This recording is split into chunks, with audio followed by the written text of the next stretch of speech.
Acquisitions are crucible moments for leaders. They test the leader's ability to identify, gain, and protect the value of organizations. For some leaders, acquisitions are exciting adventures beyond the rigor of keeping businesses on track. For other leaders, acquisitions are grand annoyances, a distraction from what is important. Whatever your perspective, acquisitions need to be taken seriously. They can be great opportunities that take your business to the next level.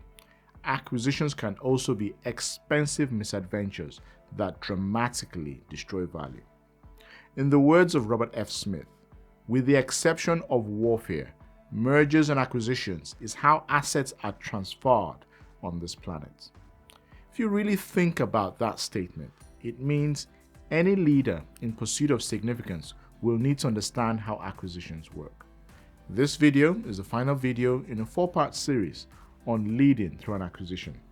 If you've not yet watched the other 3 videos, it will be a good idea to check those out as well. In this video, we'll focus on what happens at the close of a transaction. Let's go.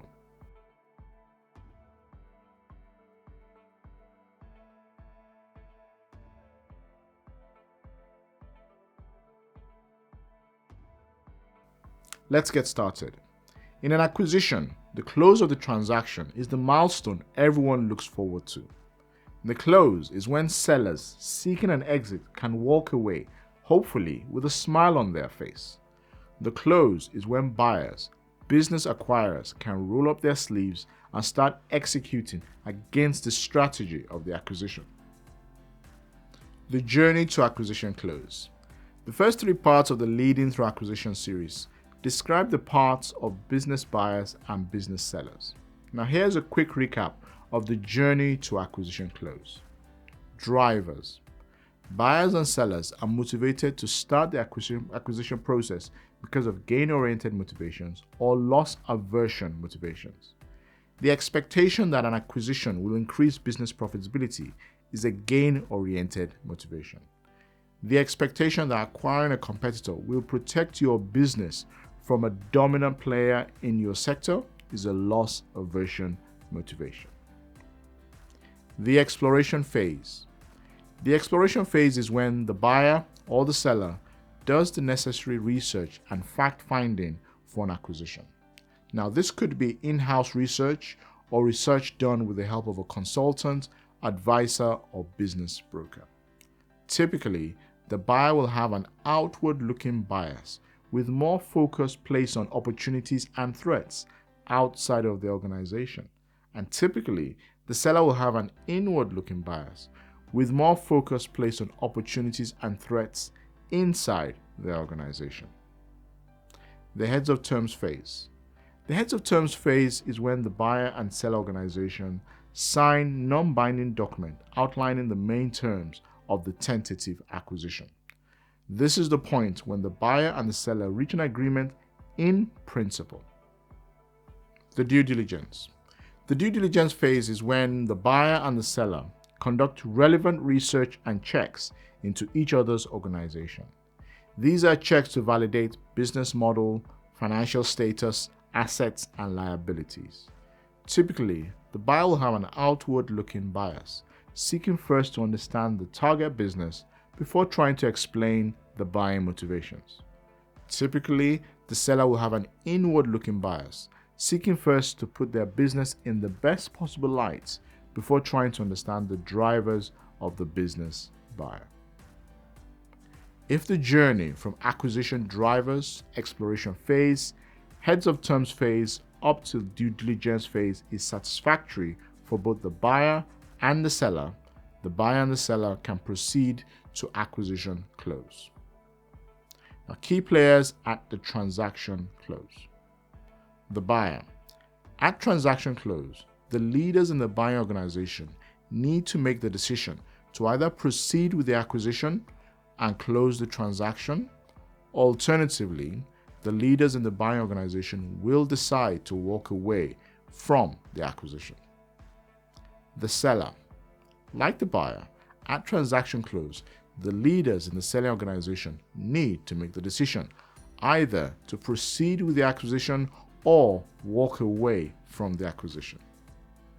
The real decision makers.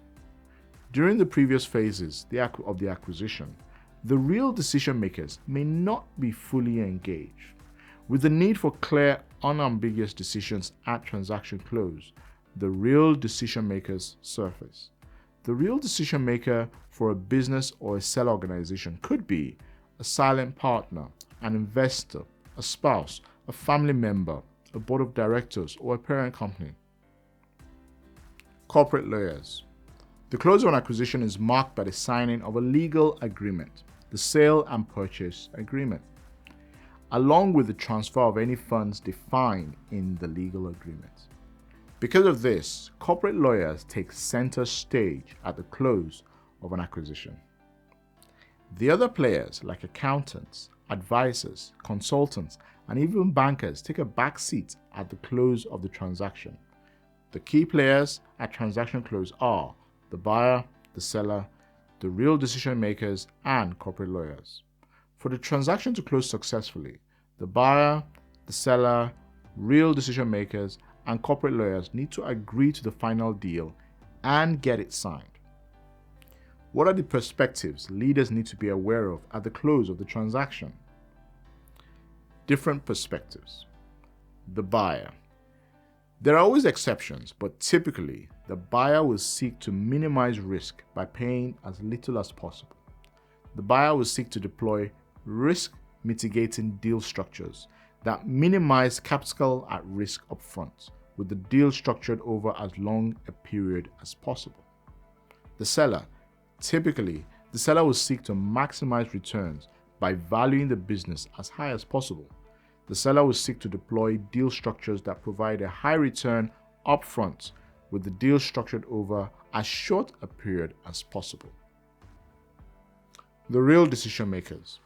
When the real decision makers are not engaged early in the acquisition process, there's a risk that acquisition will fail to get through the acquisition close phase.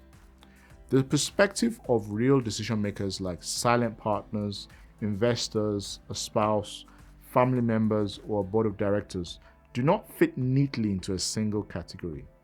With every business being unique, identifying the real decision makers can be challenging. Success requires we identify the perspectives of the real decision makers early in the acquisition process and deal with them promptly. The corporate lawyers.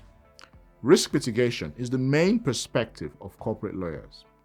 Risk mitigation for terms and conditions that are not 100% clear and could be misinterpreted.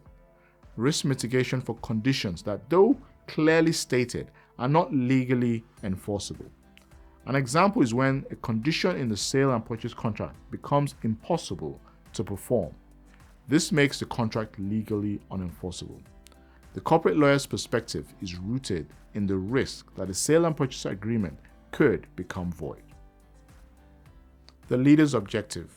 In the complex dynamics of an acquisition close, what is the leader's objective? What can leaders do to improve the chances of success? Accept current reality. Accepting current reality is just that. Observe reality and accept it for what it is. When a leader can take the perspective that current reality is neither positive nor negative, it becomes a lot easier to lead through an acquisition. An acquisition is a complex challenge, and successfully closing on a transaction is not guaranteed. It is wiser to walk away from a bad acquisition than persist with a transaction that will destroy value. Communicate a clear vision. Communicate the vision of the transaction clearly to your team. An acquisition is a context-sensitive challenge. Providing detailed instructions of how your team needs to proceed can be counterproductive. A clear vision, articulated in the hearts and minds of your team, will produce better results. With a clear vision, everyone working on the acquisition can adapt their approach and tactics to achieve the vision. Seek first to understand.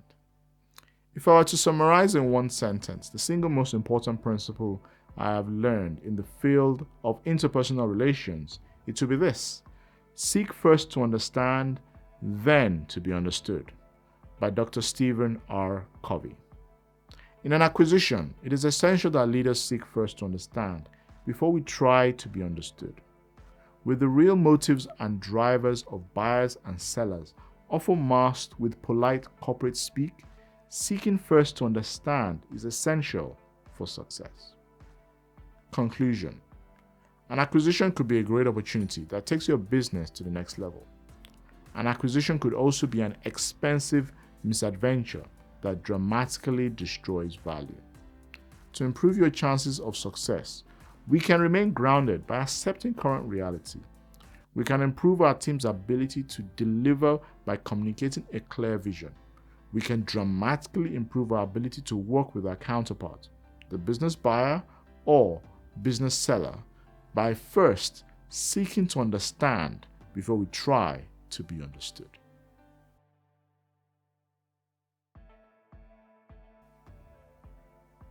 There you have it. Closing the Deal concludes the Leading Through an Acquisition series. Would you like to know more about a specific area of the acquisition process? Please leave your questions in the comments below.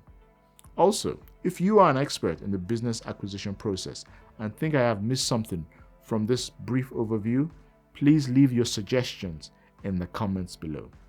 If this video was of value to you, please like and subscribe. Thank you very much for watching and see you soon in another video.